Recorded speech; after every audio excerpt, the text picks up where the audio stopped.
乔涵送战浩宇回到酒店附近了，便叫醒战浩宇，对战浩宇说道：“战总，快到你们战士的酒店了啊。”战浩宇坐正身子了窗外，是熟悉的街景。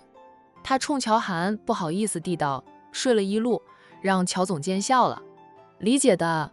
乔涵心里想着，他没有醒得不省人事，已经是很好的了，否则需要他照顾他一路。乔总平时住在哪里？乔涵默了默后说道：“我在御怡别墅区买了一栋别墅，平时都是住在那里，离公司近很多，开车的话也就10几分钟的车程。若是跟父母一起住在老宅，回公司的车程都要1个小时，他想多睡一会儿都不行。”乔涵的生活作息是很规律的，上班也不会迟到，每天上5点半前一定到公司。就比起其他高层管理来说，他是算早的了。若是因为路程远，又想多睡会儿，起床晚了再回公司，必定超过9点了。9点很多时候他已经在开会，故而为了方便，他才在外面买了房子，上下班方便，也不用跟父母一起住。御怡别墅区在江城来说属于高级别墅区了，那里的别墅多少钱一栋？现在还有别墅可以卖吗？战总想买。战浩宇笑了笑说道：“我以往过来都是住在酒店里居多，但是我觉得住在酒店里始终没有家的感觉，便想买栋房子当做是我在江城的家。不过我很少来江城，对这边的房子不是很了解。乔总是江城人，你们乔氏也涉及房地产，我想乔总肯定能帮我这个忙的。”战浩宇说的在理，乔涵也没有多想。他说道：“御怡别墅区是江城市区里最好的、最高级的别墅，特别的抢手，目前基本上都被卖完了吧？我帮战总问问。那若是还有，那战总可以去房子，适合的就买下来。若是没有了，我可以介绍其他别墅给战总。江城好的别墅挺多的呢。”战浩宇说道：“我还是想在御怡别墅区买栋别墅，乔总住在那里是为了上班方便，我也是一样的，只要上班方便就行。有没有二手的啊？”“二手的我也不嫌弃，最好就能和乔涵做邻居，像君然那样，买下商家隔壁的那栋别墅。不嫌弃二手房，只要离商家近就行了。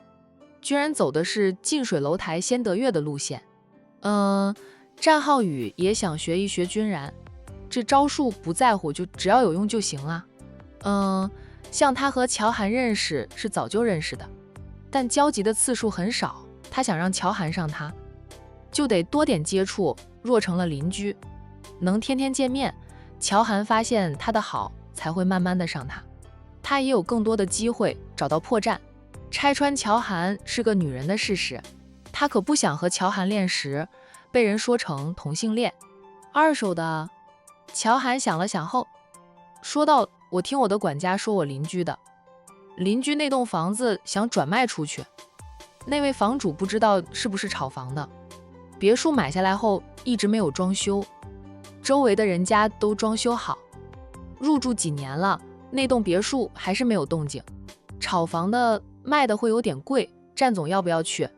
战浩宇笑道：“我不在乎贵不贵的，只要房子好合适我就要了。乔总什么时候方便啊？带我去那栋房子吧。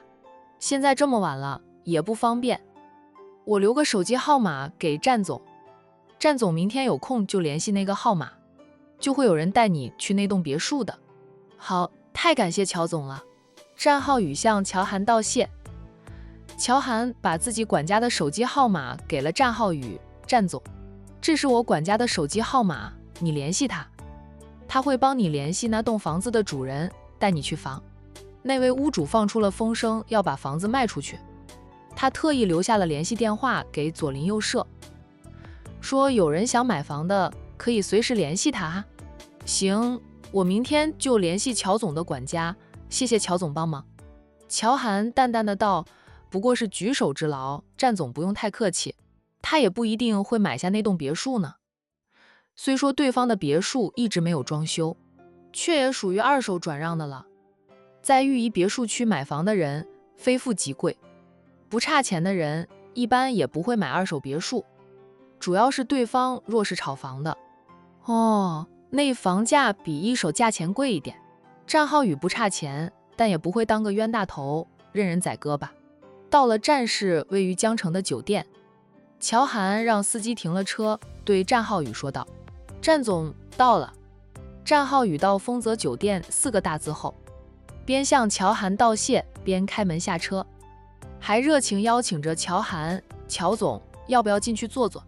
乔涵向斜对面的自家酒店，战浩宇顺着他的视线了2眼，明白地笑道：“等我买到了房子，装修好入住了，再请乔总过去坐坐。”战总，我还有事要处理的，先走了啊。战浩宇笑着向他挥手说再见。乔家保镖帮战浩宇停好了车，并把车钥匙给了战浩宇。战浩宇接过车钥匙，也向保镖道了谢。乔涵的保镖时刻跟在他身边，自是深得他信任的人。他信任的人，战浩宇都愿意高2眼。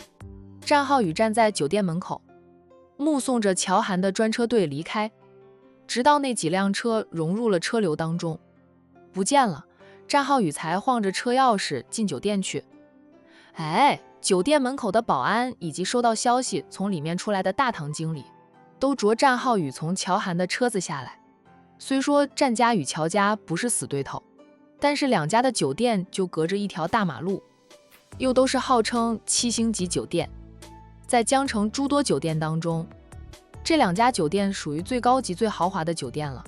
同行相忌，2家的酒店多少都有点针对的意思。那明面上2家公司的高层都没有针对对方的意思，暗地里较着劲呢。反正2家酒店的工人碰上了，谁也不会搭理谁，更不会去对方的地盘，都是对方的酒店为禁地，好像踏入了对方的酒店就是背叛一样。可是他们到了战总从乔总的车上下来，2个人关系似乎还挺不错的，这让保安和大堂经理有点不明所以。当然他们也不敢问战浩宇，毕竟2家酒店背后的母公司还是有点交情的。战浩宇进了酒店，不急着上楼，而是走到1楼的休息区那里坐下来，然后掏出手机打电话给奶奶。老太太接听了他的电话，一开口就说他：“老三，你还记得奶奶呀？臭小子，说你几句你就离家出走了。”奶奶，我哪是离家出走，我是出差了，来江城出差，现在我在丰泽酒店了。老太太哼哼2声，既然你去了江城，就好好的和乔涵处，感情都是处出来的。相信你奶奶我的眼光，他就适合你，你也适合他。2个人，一个舌头太长，一个沉默寡言，那取长补短了。战浩宇左右看看，周围没有其他人，他才低声说道：“奶奶，你是从哪里打听到乔涵是个女人的？我看她没有一点女人的娇美，比我还像男人呢。每次和她走到一块儿，都给我一种错觉，觉得我们是哥们。”老太太笑道：“乔涵绝对是个女人，你放心吧，奶奶坑谁都不会坑自己的孙子，你也甭管奶奶怎么打听的。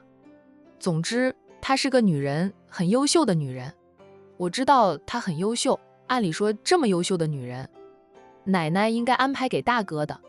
她与大哥结合，那真是强强联手，打遍天下无敌手。”老太太说道：“你大哥不会哄女人，乔涵也不会哄男人。2个人都是倨傲又带着点冷冽的脾性，又都是各自家族里的当家人，都强势，这样2个人走到一起，谁也不肯让谁，谁也不会服谁。不适合的，若是处不下去，闹离婚的话，还会打商业战呢，那牵扯得很大啊。你比你大哥会哄人，能说会道，跟谁都能处得来，而且你能屈能伸的，不像你大哥那么傲，适合乔涵。”战浩宇听得一脸黑线：“奶奶，是你替乔涵找男人，还是替我找老婆？”老太太笑道：“自然是替你找老婆。你跟乔涵熟悉后，会慢慢的发现他的好，会爱上他的，到时候不用我们催你结婚。”你自己就迫不及待想结婚，遇到自己喜欢的人就想与之过一辈子。战浩宇知道反抗是无效的，他都默默地反抗了半年，不还是老样子。奶奶坚决不给他换人，他自己又遇不到喜欢的，抗争了半年，只得尝试着去接近乔涵了。你大哥就适合你大嫂，彤彤脾气好，能包容你大哥，他是刚中带柔，柔中带刚，没有乔涵那么强势，才能与你大哥相处融洽。现在他们夫妻俩恩恩爱爱的，你难道不羡慕你兄嫂的感情？战浩宇默了默后说道：行，我听奶奶的，奶奶现在帮我个忙。什么忙？让你老抱曾孙的忙。老太太在电话里乐呵呵的，要是让奶奶帮你算计乔涵，让你和他生米煮成熟饭，这种下三滥的事情，奶奶是做不出来的哈。奶奶一辈子都行事光明磊落，不能为了你的幸福晚节不保。奶奶想到哪里去了？我是那种人吗？战浩宇被奶奶的话气得半死。他是个正人君子好不好啊？别说他现在对乔涵还提不起兴趣，就算他爱上了乔涵，也要两情相悦，结了婚后他才会和他那啥，那是对他的尊重，也是一种责任。没有结婚就先睡了别人，万一到最后不想娶对方，那就是始乱终弃，是不负责任的行为。他们战家男儿做不出这么不负责任的行为。奶奶想，对你们的培养是很成功的，你们都属于人品好、能力强、有责任心的青年才俊，做不出那种事情。若你真的做了，奶奶好久没有练过功夫了，行动也没有年轻时敏捷了，不过抽你的力气还是有的。战浩宇，奶奶，你能等我把话说完吗？你说呀，明明是你自己说一半留一半，没有一次性把话说完，好意思怪奶奶？也就是亲奶奶才能这样包容着你。奶奶，我明天去看房，需要一位风水大师，有没有真材实料不要紧，能骗人就行，要把黑的说成白的那种本事。老太太不明白了，说道：你要看房需要风水大师？奶奶理解，买房是一辈子的大事，要是买的风水格局不好的房子，住着都不会顺利，最怕是买到格局最衰的房子，不顺利是小，家破人亡都有可能。但是你说要个会骗人的大师，你这是认为奶奶请不到有料的风水大师给你看房子吗？老太太一把年纪了，是见过不少世外高人的。就对于风水学啊，老人家很相信。他们战家的老宅子，就是请了最厉害的风水大师看过的，做了风水局的，所以他们战氏一族能够一直家庭和睦，生意也越做越大，越来越有钱，稳坐首富之位多年了。唯一的憾事就是当年的大师说过，他们战家的风水局配合着战家祖坟的风水，是财丁两旺的，想生女儿比较难。那战家老祖宗想着财丁两旺的格局，这是多少人都想要的。生女儿比较难就比较难吧，只是说比较难，又不是说没有女儿。结果不是比较难，是很难很难。战家已经几代没有女儿了，战印太爷爷那一代倒是有个女儿的，但没有长大成人。太爷爷那一代再往上数3代也没有女儿啊。老太太盼孙女盼到脖子都比长颈鹿的还长了，也没有盼到个孙女儿。故而她带着家人搬出了战家老祖宗留下来的老宅子，住进了悠悠山庄。想着看看能不能拼个曾孙女儿。见识过风水的厉害之处后，老太太就特别信服风水学，当然也要有真才实学的才行。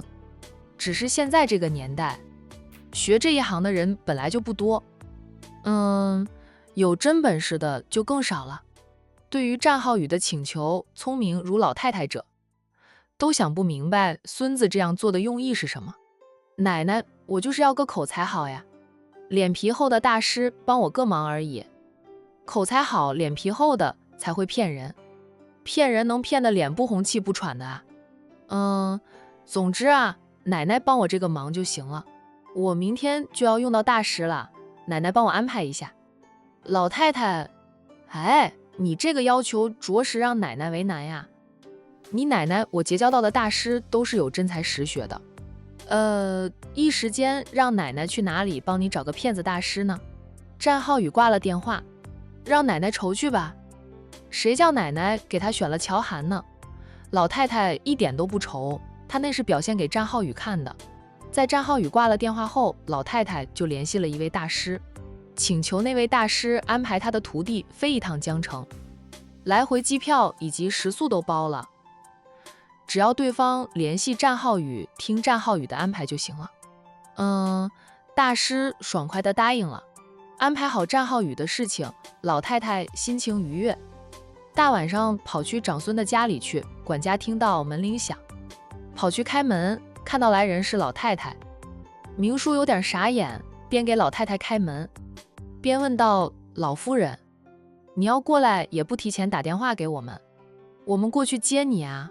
这老夫人是打车过来的吗？”老太太虽然开车完全没有问题，但她年纪大了，哪怕她身体还很硬朗，儿孙们也不给她开车了，要求她出入都要让司机接送。我让司机送我来的，下车后就让司机回去了。老太太应着，不需要你们接送，不用提前打电话。阿印和海童回来了吗？说是大晚上，其实也才晚上9点左右。明叔答道：大少爷平时是9点半到家，大少奶奶一般会在大少爷回来之前到家，不过今晚大少奶奶陪着大少爷应酬，可能没有那么快回来。老太太就边走别墅边说道：小俩口倒是越来越忙了，比起以前大少爷轻松了很多，是大少奶奶越来越忙了。大少奶奶要忙着她的生意，还要打理大少爷的私产，就还没有完全上手，就显得忙一点。老太太嗯着。进了屋里呢，明叔问老太太：老夫人要喝点什么吗？给我一杯温开水就行了。明叔给老太太倒来了一杯温开水。阿明，我就是闲得无聊过来看看的，没其他事，你坐下来，咱们话话家常。老太太脾性好，没有老夫人的架子，大家在老太太面前都轻松自如，像是老朋友一样。这明叔坐下来，最近阿印和彤彤这边还好吧？小俩口有一段时间没有回过山庄了，挺好的。大少爷还是老样子，喜欢乱吃飞醋，只要大少奶奶稍微忽略了他，就要求大少奶奶给他写情书，要不就是要大少奶奶各种哄他。老太太笑道：阿印就是个傲娇又闷骚的家伙，也就是彤彤才能包容着他。有件事不知道该不该告诉老太太，你既然开口了就说吧，别勾出我的好奇心又不说。老太太端起水杯喝了小半杯的温开水，好脾气地对明叔说道：不用担心阿印会怪你，就算你不说，我想知道的事情还是能查到的。阿印知道我的本事，不会怀疑到你头上啊。大少爷招惹了烂桃花，老太太没有半点意外，说道：就他那张脸，那样的身份地位，他不招惹烂桃花，烂桃花也会来找他的。大师帮他批命，虽说他感情坚定，与彤彤夫妻恩爱，不会被判婚姻，但也说了，他的桃花运很旺，很多人喜欢他。到他50、60岁了，桃花运才会弱一点。明叔顿时就同情大少奶奶了。大少奶奶这是要时不时就面对突然冒出来的情敌，直到老了才能消停一点。这次是哪家千金看上你们大少爷了？老太太问道。彤彤知道吗？等彤彤回来，我跟他聊聊，教他怎么对付情敌。他老人家年轻的时候也有过情敌的，战印像他的爷爷段小姐，好像是云城还是哪里的，来找过一次大少奶奶。大少奶奶都做好了应战的准备，结果第二天大少奶奶就收到消息，段小姐连夜离开了管城。段小姐，哦，段氏集团段总的独生女段芊芊吧？她会看上阿印一点都不奇怪，她有点本事，又是独生女，若没有意外，段氏集团将来是交到她手里的。段小姐心性傲，自然觉得以他的条件，只能是阿印这样的男人才配得起他。只是段总是个聪明人，按理不会由着他的女儿插足别人婚姻当第三者的呀。明叔不接话，也不知道怎么接话，他只是知道这些，其他的就一概不知了。段小姐来过这里啊，都找上门来了，胆子挺肥的呀。阿印没有把她扔出去。豪庭别墅区的安全级别很高，段小姐应该进不来的呀。哎，你们谁出去把她带进来的？明叔连忙道：不是我们去带段小姐进来的，是188号的屋主好心的带着段小姐进来的。老太太哦了一声，这件事阿印小俩口会处理，用不着我老人家出手，他已经给适婚的孙子们安排好了另一半，至于他们什么时候能抱得美人归，老太太不管，她只看成果。余下那几个孙子年纪还小，暂时不着急。这6少以下的几位少爷就松了一口气。9少是一点都不担心，因为他还没有成年，知道奶奶最近到处跑，是为了给几位堂哥挑选妻子人选。老9还很感兴趣，想跟着奶奶一起看戏的，结果几位哥哥一人送他几套试题，导致他暑假在家里都是刷题，就盼着大嫂能回山庄住上一段时间。他抱抱大嫂的粗大腿，换几天假期出来，那眼看暑假就要结束了，他都还没有好好的玩过呢。大少奶奶让我去调查的事，我也调查到结果，等大少奶奶回来就把结果告诉大少奶奶。这件事我听大少奶奶说了，让大少爷不必插手了，大少奶奶自己能处理吧。明叔很同情自家大少奶奶，就都结婚1年了，还会冒出情敌来。这一次的情敌可不像商小姐那样明事理，就明叔总觉得那位段小姐会成为大少奶奶最强劲的情敌。在明叔和老太太话家常聊的正欢时，战印和海童回来了。听到动静后呢，明叔连忙起身迎出屋去。不想刚出主屋，就看到战印抱着海童急匆匆的进屋。明叔吓了一跳，大少爷，大少奶奶怎么了？战印没有回答明叔的问话。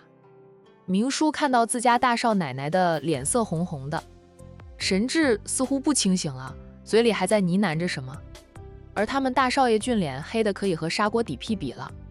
明叔见多了风浪海童这个情况，他马上就猜到他是被人算计了。顿时呢，明叔的表情也变得严肃起来。战家的大少奶奶都敢算计，那个人就胆子还真的是肥呀。况且大少奶奶是陪着大少爷应酬的，那个人等于是在大少爷的眼皮底下算计着大少奶奶，怨不得大少爷的脸色黑得像炭了。老太太看到战印抱着海童匆匆进来，也吓了一跳。阿印，童童怎么了？奶奶等会儿再和你说吧。看到奶奶在自己家里，战印不觉得意外，老人家现在闲得很，经常是这里去那里闯的。他们兄弟几个经常会迎来奶奶慈祥的身影。战印说话的同时，已经抱着海童匆匆地上楼去。老太太站在楼梯口看着，明叔走到老太太身边，低声说道：老夫人，大少奶奶可能是遭到算计了，我看大少奶奶的脸色红红的，神志不清。老太太霍地看向明部，瞪大了眼睛，遭到算计。童童是陪着阿印去应酬，谁敢在阿印的眼皮底下算计童童？我看大少奶奶的样子就是遭到算计，怎么回事？只能等大少爷下楼了，就老夫人再问大少爷了。我现在出去找阿七他们问问到底发生了什么事。这明叔说着呢，赶紧出去向阿七等人询问。那很快啊，明叔进来了。怎么样？老太太问道。他着实是好奇啊，哪个不怕死的居然会算计海童。阿七说在宴会上遇到了张家少爷，张家少爷和大少奶奶打招呼，闲聊了几句，大少爷不开心，大少奶奶从侍者那里要了2杯酒水，就逗着大少爷开心，两个人都喝了酒。没多久，大少奶奶就出事了。大少爷发觉不妥后，当场震怒，命人一番调查，发现对方是想算计别人的。谁想到那杯加了料的酒会被大少奶奶要了过去？海童这是什么运气啊？明叔，没事了，你去休息吧。我看会儿电视，最近睡眠不好，就不到深夜都睡不着。老太太让明叔去休息，他老人家在1楼等着站印。站印好一会儿才从楼上下来。那他已经换过了衣服，整个人看上去神清气爽的，看样子还洗了个舒服澡。虽然他神清气爽，脸色还是不好看。老太太看他的眼神，那是带着调侃，带着暧昧的。站印淡定自若地在奶奶的身边坐下，坐下后就问着奶奶：“今晚刮什么风？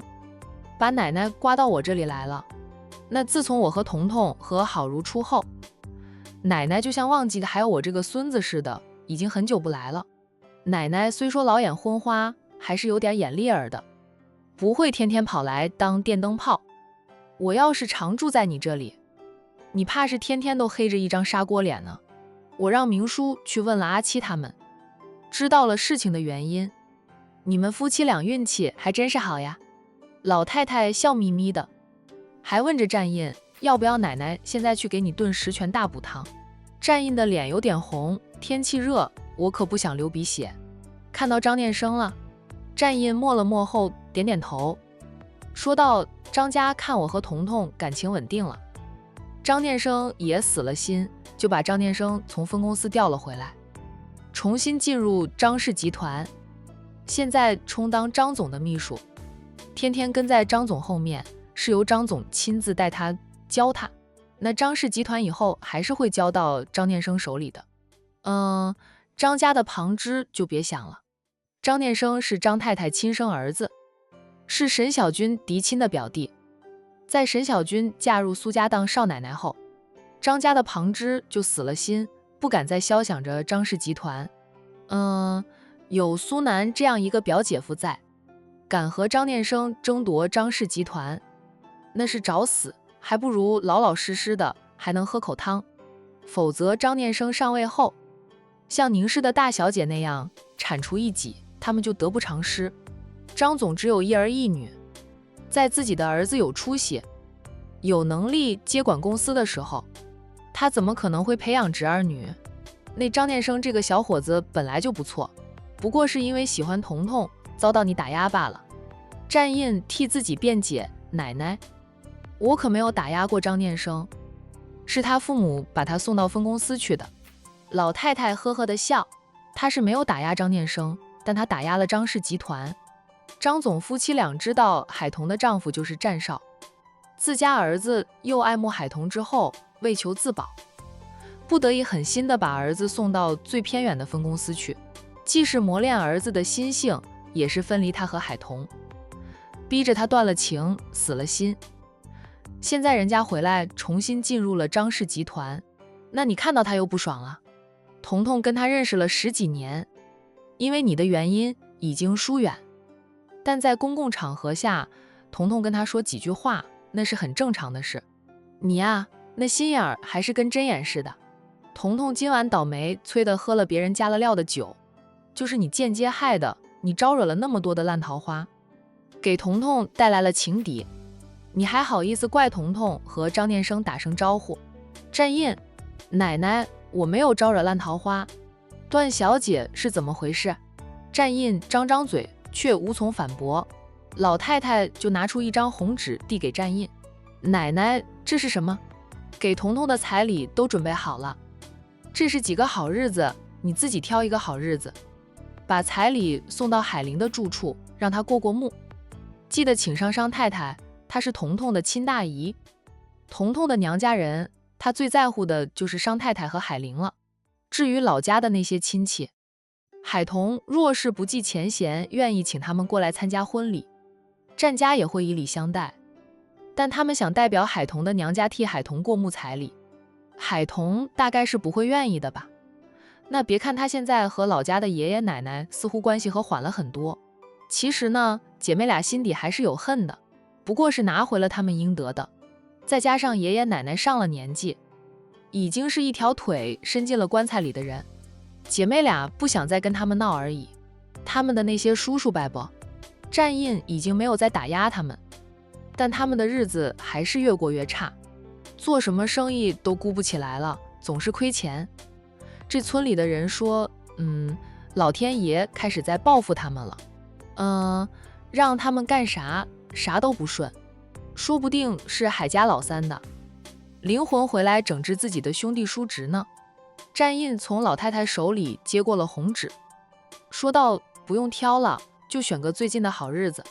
他给海童的彩礼早就准备好，就是家里的长辈还要往里添东西，他才会拖到现在还没有真正把彩礼送过去。那战印还是看过了老太太挑选的几个好日子，确定了用那最近的好日子，就彩礼送过去，婚礼也要准备了。他要给海童一场盛大的，能够轰动管城的，超越苏南和沈婉君的婚礼，让所有人都知道海童是他战印的老婆，他名草有主的了。那些烂桃花就不要再来沾他的身了，他不会喜欢外面那些烂桃花的。那你和彤彤最近还好吧？老太太像是随意地问着。很好，我和彤彤一直都很好的，就是彤彤现在忙了点，总是忽略我。要不是我3不5时提醒他，天天在他面前刷存在感，那他可能会忘记我这个丈夫。奶奶是不知道的，彤彤若是出差，真的几天几夜都不给我发信息，不打电话的，一头扎进他的生意里，就比我以前还要像工作狂。彤彤一出差，你孙子我就要独守空房，漫漫长夜，孤枕难眠，一天不给他发信息打电话，我吃不香睡不着。战印说着说着就显得可怜兮兮的。老太太扑哧的笑了，拿他以前的话来刺他。以前也不知道是谁说他不追妻呢，说这句话的人绝对想不到自己有一天恨不得化身为牛皮糖，时刻粘在老婆身上。战印，奶奶，这都过去多久的事了，你还拿出来刺我？只要还能刺你，奶奶就能拿出来刺一次。哈哈，奶奶最喜欢看到你被啪啪打脸的。这战印无奈地看着自家奶奶，除了奶奶敢这样对他，还有海童了。等奶奶笑过后，战印问着老人家，奶奶忙完了啊？忙完了，从老6开始的那几个还小呢，不着急，让他们再自由几次。老9就更不用说，还没有成年，也不知道奶奶能不能活到催老9结婚的那一天。战印不喜欢听奶奶说这种丧气话，老人家虽说已经年过80，身体却很好的，保养的也好，看上去像60出头一样，谁都看不出老人家有那么大的岁数了。奶奶还年轻着呢，再活个几10年不成问题的。我和彤彤以后生了孩子，还指望着奶奶帮我们调教呢。老太太笑道，人想不服老都不行呀。不过奶奶是人老心不老，放心吧，给你们带娃管教孩子，奶奶还是可以的，也能活到那个时候。她老人家有预感，明年最迟明年年底她就能抱到曾孙了。要是曾孙女就更好。大师都说了，这战印夫妻俩是儿女双全的命，儿女双全，儿在前女在后，是暗示海童怀孕后，第一胎可能是生儿子，第2胎才会是女儿。要是海童能像君家的大少奶奶那样，一胎变儿女双全，那就更好了。这样老太太做梦都能笑醒。你外面的烂桃花，奶奶，我外面没有烂桃花，从里到外我都只有彤彤一个人，不管外面的女人多么的年轻漂亮，我眼里都只有彤彤。老太太点点头，我还是相信我自己的，我亲手调教出来的孙子不会是无情无义之人，我也相信彤彤。彤彤还爱着你，他就会守好他的男人，对付外面的情敌。若是他不想争，不想管，不想守了，那就是对你死了心。战一脸黑黑的，却知道奶奶说的都是实话。海童不是那种把爱情当成全部的人，他但凡有一点想出轨的意思，海童绝对会挥剑断情丝，都不用他主动，他就主动把他拱手让给别人。懒得和别人战斗了。他说的那能被抢走的不是真爱。那既然不是真爱，他又何必挽留？那留得住人，留不住心，还不如一拍两散呢，还不用闹得那么难看呢。奶奶，我对段小姐一点感觉都没有，连正眼看她都没有过，是她主动贴过来的。彤彤坚持要自己迎战，不过我都在后面看着的。若是姓段的敢对彤彤动手，我保证让姓段的后悔。战印还是向奶奶解释了段芊芊的事。他知道在他回来之前，奶奶已经通过明书了解到那件事。那段芊芊的爱慕对于战印来说就如同飞来横祸一般。老太太笑道，姓段的若是敢对彤彤动手，都不用你出手，彤彤就能把他打得满地找牙。彤彤已经很久没有练过身手，正想找个人练练手呢。战印也笑了，他的老婆大人还真的就会像奶奶说的那样，只要不影响到你们小俩口的感情，奶奶也不管。若是你敢让彤彤受半点委屈，就别怪奶奶对你不客气了。我孙子多了去，不宝贝。孙媳妇我现在缺得很，是宝贝，丢不得。他奶奶就是典型的要孙媳妇不要孙子。阿印，奶奶这几天就在你家里住下来，等你们夫妻俩闲下来了，你们再送我回山庄去。你也别老抱怨彤彤忽略了你，彤彤这么努力都是为了你。她本来可以过着自由自在又相对轻松的生活，因为嫁给了你，她压力山大才会这么拼命。她若不是爱你，若不是想和你过一辈子，她完全可以摆烂，用不着这么拼命。你要多理解她，关心她，包容她。她需要帮忙的时候，你就帮帮她。婚姻是需要两个人共同经营，相互理解，相互付出，才能长长久久的。毕竟你的工作也很忙，你忙得昏天地暗的时候，那也是没有时间陪伴他的。他可曾闹过你？你呀，堂堂7尺男儿，总是表现得像个小女人似的，心眼儿放宽一点。张念生喜欢彤彤，那都是过去式，也是彤彤好，他才会喜欢彤彤。你就没必要乱吃飞醋。明天早点起来，给彤彤准备爱心早餐。你有多久没有给他准备过早餐了？战印，奶奶，我知道了。奶奶想住多久就住多久，老三的事奶奶不操心操心。